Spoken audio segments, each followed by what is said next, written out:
What's up everybody, it's your boy Squints, and today I'm going to teach you everything you need to know in order to top the charts as enhancement during Season 2 of The War Within. Good news is, enhancement is staying at the top in both Mythic Plus and Raid. Things are subject to change during the season, so make sure to join the community Discord in the description below to stay up to date with everything enhancement. Totemic received a lot of improvements in Season 2, and with those changes the hero talent has closed the gap with Stormbringer. At the moment it's hard to tell which hero talent will come out on top, but I am predicting the margin between the two to be small, allowing you to play whichever playstyle you prefer. At the moment it looks like Totemic might edge out Stormbringer in AOE by a little, but Stormbringer may edge out Totemic in single target. Stormbringer will be our Storm Strike spam focus build, while Totemic is our Lava Lash build we use during Dragonflight. This guide is for our Stormbringer build, but if you're interested in learning Totemic or trying it out, you can check out my Totemic guide here. Today I'll be covering stat, set bonus, and talent changes, along with our builds and rotation for both Mythic Plus and Raid. And lastly, our defensives, support abilities, crowd control, and utility.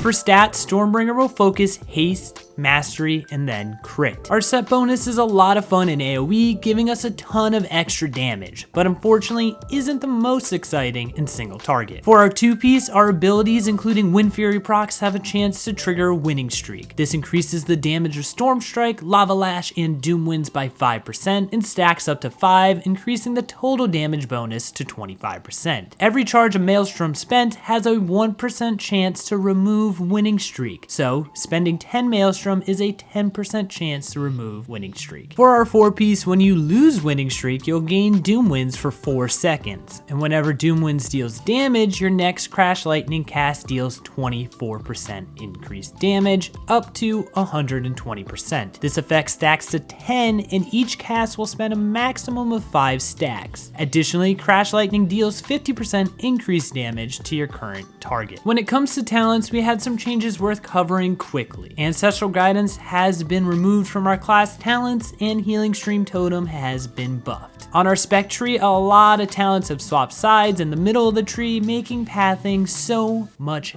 better for our Totemic and Stormbringer builds. Elemental Spirits has been nerfed and will not be something we use anymore. Primordial Wave has been reworked and now hits all targets with Flame Shock applied. You can actually no longer use the ability unless Flame Shock is on a target. It will also instantly give you 5 stacks of Maelstrom, but the only downside with this change is we have lost that big burst AoE with Lightning Bolt. But I guess on the upside, this has removed the GCD and made the spec slightly easier for new players. The follow-up talent still provides haste per target hit, and the capstone is completely new. Primordial Storm deals big AoE damage with all the elements and is used for 15 seconds after casting Primordial Wave. This is 3 instant melees that also sends out a buffed Lightning Bolt or Chain Lightning. Primordial Wave actually turns into Primordial Storm, which is great because we do not need to add an additional button to our bars. Arc Discharge on our hero talents now stacks up to 2, removing that awkward lost charge when we hit a Tempest proc after a Tempest cast. Conductive Energy now smart spreads lightning rods in AoE with Chain Lightning and removes the constant tab targeting we had to do in Season 1. It does a surprisingly great job at maintaining uptime and spreading the debuff.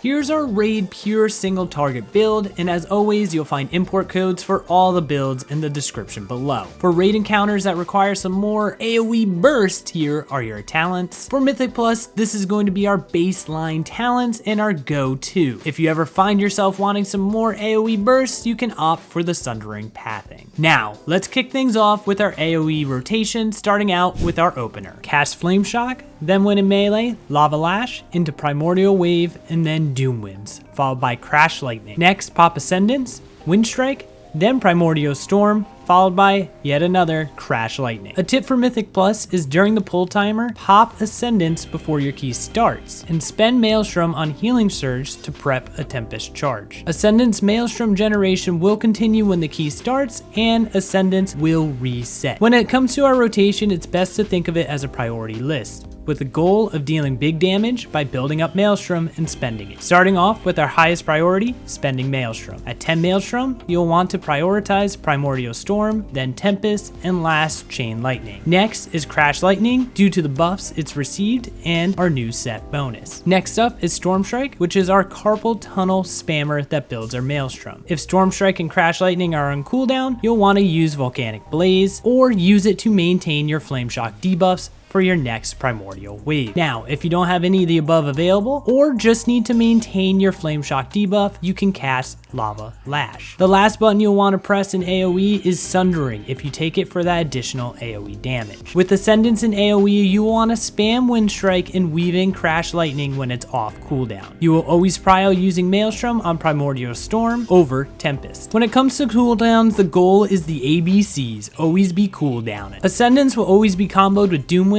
and Doom Winds should be cast within 1 to 2 globals before Ascendance. Since Doom Winds has a shorter cooldown, you will send 1 Doom Winds by itself while you wait for Ascendance to come off cooldown to align them again. Primordial Wave you'll want to use on cooldown. Make sure your Flame Shock is spread before using it. This is one of the biggest beginner mistakes. And as a reminder, Flame Shock can be spread with Volcanic Blaze or Lava Lash as long as Flame Shock is on the target. Primordial Wave should naturally align with Ascendance and every few Doom Winds. Now for our combos. Primordial Wave cooldowns can align with a Tempest, which creates a big damage window with all your Flame Shock targets having Lightning Rod, and then those follow up Arc Discharges, which are double cast Chain Lightning. Our last combo is Sundering and Doom Winds. Anytime you have Doom Winds up while not in Ascendance, you can send a Sundering over Storm Strikes, and Sundering also procs Wind Fury and can hit far more targets and deals good damage. Before we dive into the rotation example, I want to explain my UI to you briefly so you can know exactly what you're looking at. And if you're interested in using my UI, you can find my Notion interface page in the description below. By the way, all this footage is from PTR and things can look a little wonky because of the servers. Here are my buffs and where you will see the new tier buffs appear. These are my more core rotational abilities, my Maelstrom, my Crash Lightning buff, followed by my DPS and the buttons I am pressing.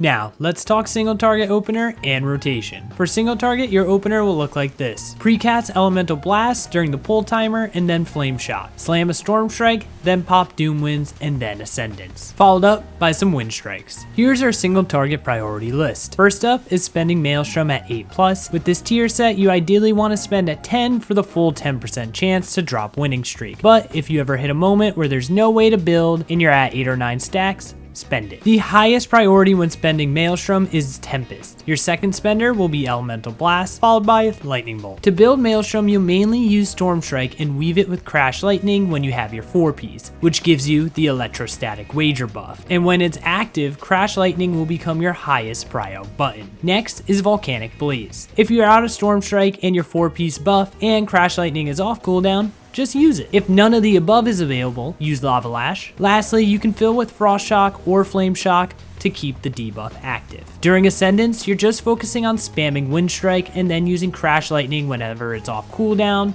and has your 4-piece buff, just like we do in AoE. Same as AoE though, you'll want to use Doom Winds 1 or 2 globals before Ascendance. While waiting for Ascendance to come off cooldown, you will send Doom Winds by itself once. Here's the single target opener into its rotation.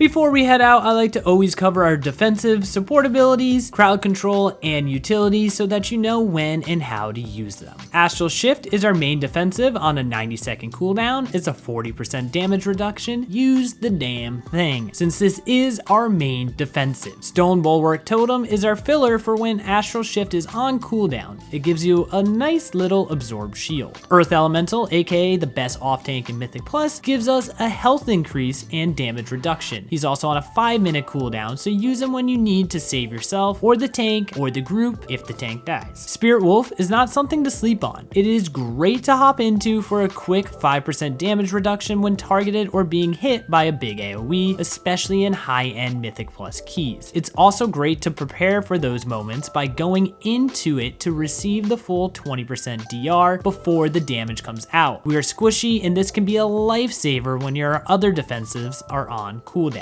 Nature's Guardian is just our crappy cheat death. For support abilities, we have Earth Shield, keep it up on yourself and other allies like your healer in Mythic Plus. Unless he's a shaman, then pick, I don't know, the Huntard probably. Healing Surge is worth spending Maelstrom on to live and help the healer. The Maelstrom spent count towards Tempest. Healing Totem is a thing now, and yeah, if you ever take it or everything's on cooldown and you don't need a refresh Earth Shield, just drop a Healing Totem, but right now we're not really taking it. Poison Cleanse Totem, it's in the name. Use it to help the healer to cleanse poisons. Cleanse Spirit removes curses, and we are one of the few classes that can do this, so use it to help the healers if there are ever curses in the dungeon or the raid. For crowd control, we have Wind Shear. It's our interrupt on a 15-second cooldown. Use it, get used to using it. Kick stuff, you nerd. Cap Totem is a giant AoE stun, super awesome. Use it to stop casts and prevent trash from using channels. Same thing goes for Thunderstorm, but it's a short cooldown knockup. Lastly is our utility, and Wind Rush Totem is great to use in combat to help melee reposition for a mechanic. You can also cast this out in range to help them as well. And Spirit Walker's Grace, which is part of our raid build, is great to use when you have to go out of range, allowing you to cast lightning bolts to keep up your uptime. With that, make sure to visit the description and my Notion page to find all the goodies you need to succeed in Season 2. And don't forget to follow me on socials and join the community Discord, where I'm more than happy to answer questions. If you didn't like what you saw but still want to play Enhancement, check out my totemic guide here. And before you go running off, make sure to punch that like button, kiss that subscribe button, and tickle my bell to stay up to date with everything Enhancement Shaman, and so you don't miss any of the new content coming out. With that, I'll see you all next time.